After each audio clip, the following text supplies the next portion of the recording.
Halo semua, salam sejahtera Malaysia.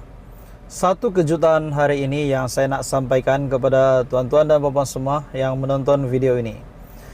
Banyak sangat pendedahan daripada SPRM. Dakwaan RM1 bilion yang diberikan kepada syarikat berkaitan dengan menantu Muhyiddin, berkaitan dengan pembekuan akaun bersatu, seleweng RM600 bilion dan sebagainya. Sejak beberapa waktu ini, ketika ini kita telah mendengar banyak sangat kes berkaitan dengan seleweng dana. Dan dalam pada itu saya juga ingin mengucapkan syabas dan tahniah kepada SPRM yang setiap hari kita dapat melihat perkembangan-perkembangan bahwa mereka telah membuat tahanan, telah mereman, telah membuat tangkapan dan pendedahan-pendedahan.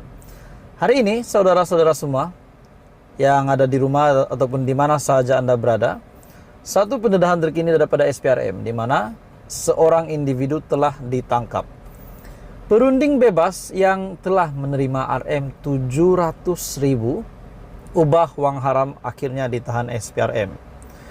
Suruhanjaya Pencegahan Rasuah Malaysia SPRM telah menahan seorang perunding bebas kerana disyaki menerima upah daripada seorang wanita yang bergelar Datuk Seri bagi melakukan kerja-kerja membabitkan kegiatan pengubahan wang haram. Kemarin pun ada berita tentang ini, hari ini pun ada pula berita, ada juga berita tentang pengubahan wang haram yang juga dilaksanakan oleh seorang Datuk Seri. Suspek yang berusia 70-an itu dipercayai telah menerima habuan dianggarkan lebih RM700.000 sepanjang 2016 sehingga 2017 sebagai balasan melakukan aktiviti pengubahan wang haram dengan membawa wang tunai yang disyaki hasil penipuan pelaburan. Suspek juga disyaki bersubahat dengan Datuk Seri terbabit berhubung kegagalan mengisytiharkan sumber wang pelaburan itu bagi tujuan menipu syarikat milik individu berprofil tinggi. Pengarah kanan siasatan SPRM, Datuk Seri Hishamuddin Hasim mengesahkan penahanan suspek pada jam 4 petang semalam ketika dia hadir memberi keterangan di Ibu Pejabat SPRM Putrajaya.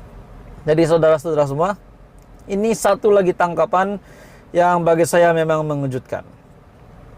Tak kira lah pangkat kau apa, Datuk Seri K, YB K, apa-apa sajalah menteri K, timbalan menteri K, kalau bersalah tetap bersalah.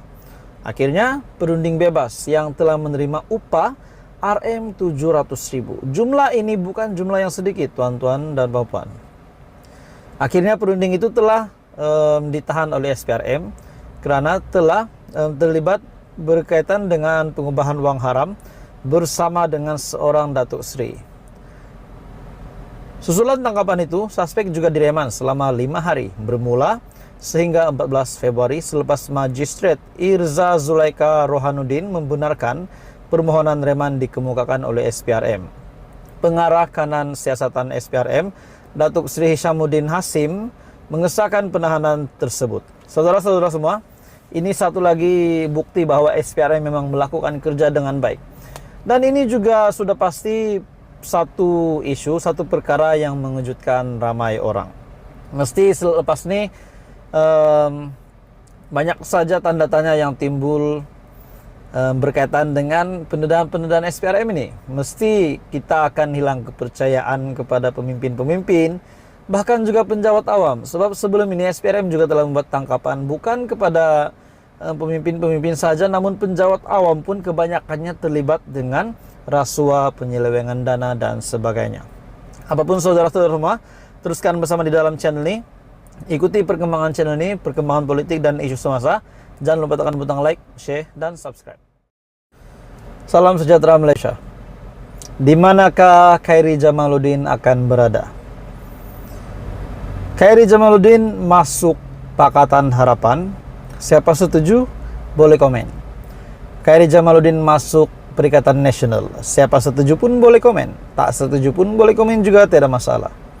Di manakah KJ akan berada? Namun, kebelakangan ini kita dapat lihat setelah beberapa ketika KJ telah dipecat, akhirnya gerakan memberikan tawaran.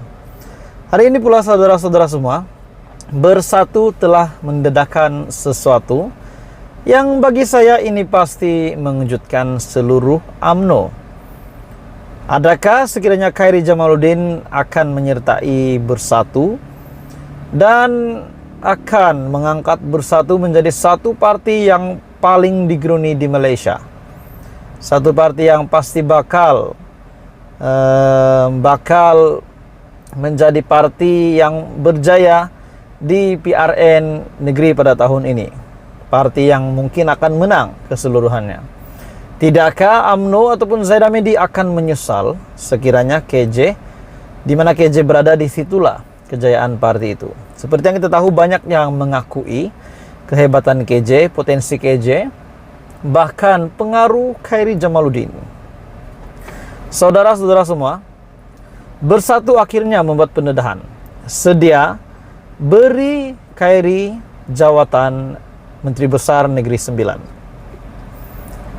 Apa komen Anda, saudara-saudara semua, sekiranya Khairi Jamaluddin akan menjawat jawatan sebagai Menteri Besar di Negeri Sembilan?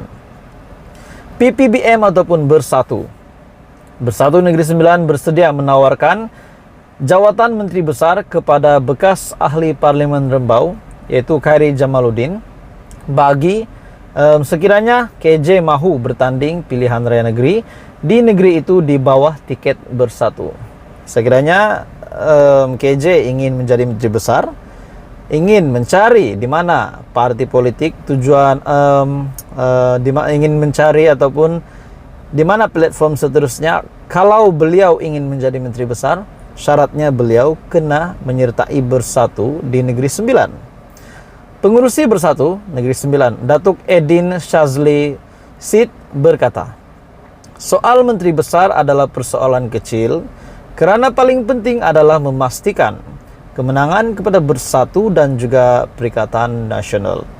Kalau KJ sertai Bersatu dan bertanding di Negeri Sembilan, kita tiada masalah untuk tawarkan dia kursi Menteri Besar.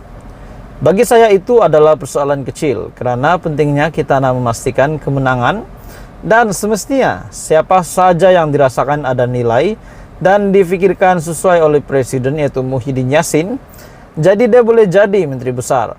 Itu kita serah kepada pucuk pimpinan. Saudara-saudara semua, saya dapat merasakan sesuatu juga bahawa Muhyiddin Yassin, saya rasa beliau tertarik juga dengan Khairi Jamaluddin. Kita tahu sekiranya siapa sajalah parti di Malaysia ini yang akan dapat Khairi Jamaluddin, akan terima KJ di dalam parti, sudah pasti pengundi-pengundi yang mengundi KJ, penyokong-penyokong KJ akan menyokong KJ, terutamanya pengundi muda Melayu. Dan saya sudah pasti yang bukan Melayu pun ada yang akan tertarik kepada pimpinan Khairi Jamaluddin. Namun kita lihat di manakah parti yang bakal KJ sertai. Adakah KJ akan menyertai Bersatu untuk jawatan Menteri Besar Negeri Sembilan ataupun sebaliknya? Teruskan bersama di dalam channel ini untuk perkembangan politik yang seterusnya.